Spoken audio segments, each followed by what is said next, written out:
개척하시네 구원이시라 다 내게로 오라 내 안을 쉬게 하리라 세상의 생명의 참 복된 길이 그래서 산자와 죽은 자를 심판하러 오시리라. 성령을 믿사오며 거룩한 공회와 성도와 서로 교통하는 것과 죄를 사하여 주시는 것과 몸이 다시 사는 것과 영원히 사는 것을 믿사옵나이다. 난 천국에 올라간 후에는 죄속한 은혜의 찬송을 기쁘게 부르는 어린 양 예수의 그 피로 속죄한 얻었네. 속죄한 주 예수 내 죄를 속했네. 할렐루야 소리를 합하여 함께 찬송하세. 그 피로 속죄한 얻었네.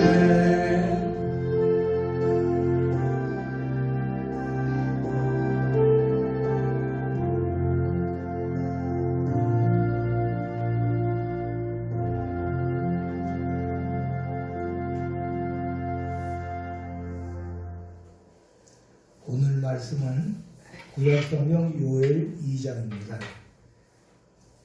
여기 띄띄운 거 이렇게 찾아보신 거 펼쳐보시고요. 요엘 2장 12절부터 제가 봉독해 드리겠습니다. 12절부터 17절까지의 말씀을 제가 봉독해 드립니다. 구약성경 1271페이지예요. 예, 요엘 2장 12절부터 제가 읽습니다. 여호와의 말씀에 너희는 이제라도 금식하며 울며 애통하고 마음을 다하여 내게로 돌아오라 하셨나니 너희는 옷을 찢지 말고 마음을 찢고 너희 하나님 여호와께로 돌아올지어다. 그는 은혜로우시며 자비로우시며 노하기를 더디하시며 인애가 크시사 뜻을 돌이켜 재앙을 내리지 아니하시나니 주께서 혹시 마음과 뜻을 돌이키시고 그 뒤에 복을 끼치사 너희 하나님 여호와께 소제와 전제를 드리게 하지 아니하실는지 누가 알겠느냐. 15절입니다. 너희는 시온에서 나팔을 불어 거룩한 금식일을 정하고 성회를 선고하고 백성을 모아 그 회를 거룩하게 하고 장로를 모으며 소아와 젖 먹는 자를 모으며 신랑을 그 방에서 나오게 하며 신부도 그 골방에서 나오게 하고 여호와께 수종드는 제사장들은 낭실과 단 사이에서 울며 이르기를 여호와여 주의 백성을 긍휼히 여기소서. 주의 기업으로 욕되게 하여 열국들로 그들을 관할하지 못하게 하옵소서. 어찌하여 이방인들로 그들의 하나님이 어디 있느냐 말하게 하겠나이까 할지어다. 아멘. 오늘은 사순절의 신앙이다 하는 제목으로 이 말씀을 통해서 은혜를 나누려고 해요.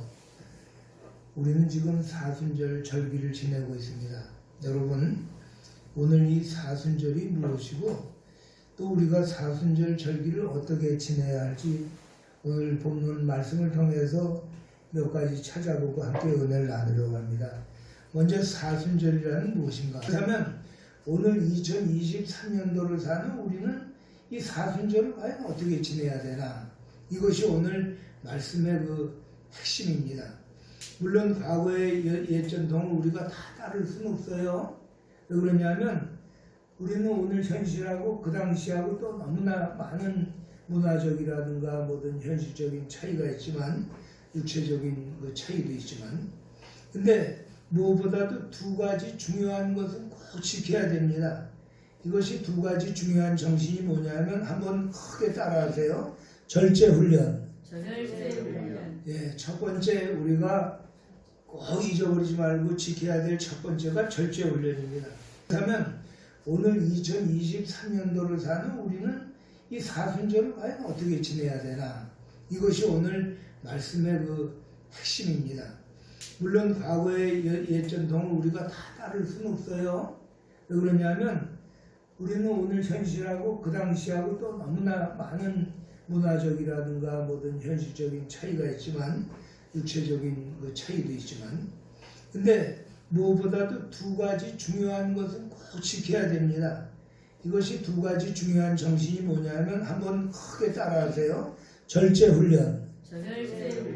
예, 첫 번째 우리가 꼭 잊어버리지 말고 지켜야 될 첫 번째가 절제훈련. 이번 사순절 기간 동안에는 우리 새아내 가족들이 모든 걸 절제하시면서 하나님의 음성을 더 많이 들으시길 바라는 거예요. 여러분 하나님의 음성을 많이 듣는 그 두 번째 훈련이 뭐냐면 따라하세요. 기도훈련. 예, 기도훈련이에요. 하나님 앞으로 나아가는 거예요. 기도하면서.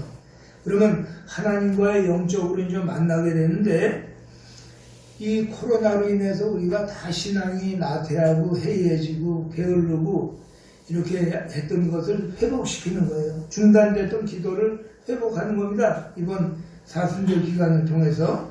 그래서 영적인 나태함으로 약해진 저와 여러분들의 영을 기도를 통해서 주님과 만남으로 강건하게 하는 것, 이 회복하는 거예요. 사순절 두 번째 날이 뭐냐면 심판의 날인 동시에 구원의 날이 여호와의 날입니다.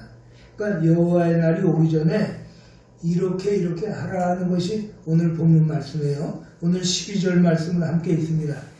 본문 요엘 2장 12절 말씀입니다. 큰 소리로 마음에 새기면서 함께 합독을 합니다. 시작.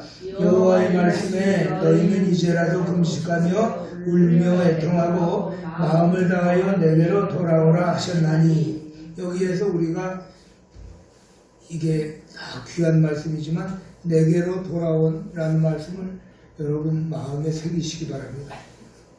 내게로 돌아오라. 하나님께서 우리에게 말씀하시는 거예요. 우리 자신의 모습 있는 그대로 볼 수 있게 되는 것이 다른 방법이 아니라 하나님께로 나가는 것입니다. 마치 거울 앞에 서는 방법이 하나님께 나가는 거예요. 여러분 오늘도 아주 잘 오셨어요. 오늘도 이렇게 지방에 가실 거를 저도 아침에 나오면서 아까 말씀드렸지만 날씨가 낮에 한 16도 돼서 너무 좋아서 오늘 야외 활동하기가 너무 좋아서 유지하시고 진주양이고 오늘 유집사님에 가서 참 이렇게 좋은 구경도 많이 하겠다 이러세요. 가면 또 일거리가 많아서 그냥 땀 흘리고 일만 하다 오실지 어떻게 될지 모르지만 날씨가 너무 좋아요. 근데 하나님께서 사순절을 지키게 해주셔서 오늘 이 예배에 참석하게 해주셔서 얼마나 감사한지 몰라요. 저는 그래서 아까 문 열고 들어오시길래 너무 설교 준비 마무리하고 있었는데 너무 감사해서 내가 이제 속으로 하나님 앞에 감사드렸는데요. 오늘은 또 감사한 게 어제 가니까 새아내 가족들은 이번 사순절 기간을 통해서 하나님께 조금이라도 더 가까이 다가가셔서 자신을 돌보시는 성도가 되시길 바라겠고요. 12절 말씀 또 보면 울며 애통하라고 그랬고 13절에서는 옷을 찢지 말고 마음을 찢으라고 그랬습니다. 그리고 17절에는 제사장들은 낭실과 단 사이에서 울면서 여호와여 주의 백성을 긍휼히 여기소서 하고 성도들을 위해서 이렇게 기도하라고 하는 거예요. 우리가 하나님 앞에 서면 얼마나 큰 죄인지 깨닫게 된다는 것을 우리가 알게 되는데 지금 한국교회가 큰 위기예요. 근데 무슨 위기냐면 교회가 사회에 대해서 신뢰를 주지 못하고 있고요. 또 그리스도인들의 저와 여러분들의 삶이 그 모든 방식이 세상 사람들 삶과 다를 바가 없어요. 똑같아요. 그리고 말과 행실이 우리가 일치되는 분도 많이 계시지만 교인이지만 일치되지 못하는 사는 사람들이 너무 많다는 그러한 지적입니다. 그리고 자기만 위하는 이기적인, 그러니까 엄마도 생각해야 되는데 나만 위하는 삶을 사는 것도 안 되는 거예요. 이게 여기 어르신 아버지를 위하거나 부인을 위하는 삶을 살아야 되는데 이건 자기만 위해달라고 그러면 그것도 안 되는 거예요. 그런 이기적인. 근데 요새 많은 교계에 지적되는 사항 중에 하나가 그거예요. 근데 여기서 더 큰 위기가 하나 있는데 그게 뭔지 아셔요? 아까 평생 왼수가 아니라 그런 것처럼 더 큰 위기가 뭐냐면 한번 따라서 눈물이 위기예요. 한국교회에 성도들의 눈에서 눈물이 사라졌다는 게 큰 문제입니다. 기도해도 눈물이 안 나오는 거예요. 기도는 하는데. 아까도 기도는 저 목사님 하는데 성령의 감동을 받으면 아멘 하면 소리가 여기저기서 나와야 되는데 성령의 감동이 없으니까 아멘 소리 안 나오듯이 기도는 하는데 눈물이 없는 거예요. 눈물이 메말랐다는 사실. 기도해도 눈물이 없고 회개에도 뜨거운 참회의 눈물이 없고요. 이번 23년도 사순절을 지낸 우리 새하나 가족들은 이렇게 기도하신 거랍니다. 첫 번째부터 끝까지 따라하세요. 하나님 아버지, 이번 사순절에 눈물이 회복되게 해주시옵소서. 아기까지 영광을 돌리세 영광을 돌리세. 이제는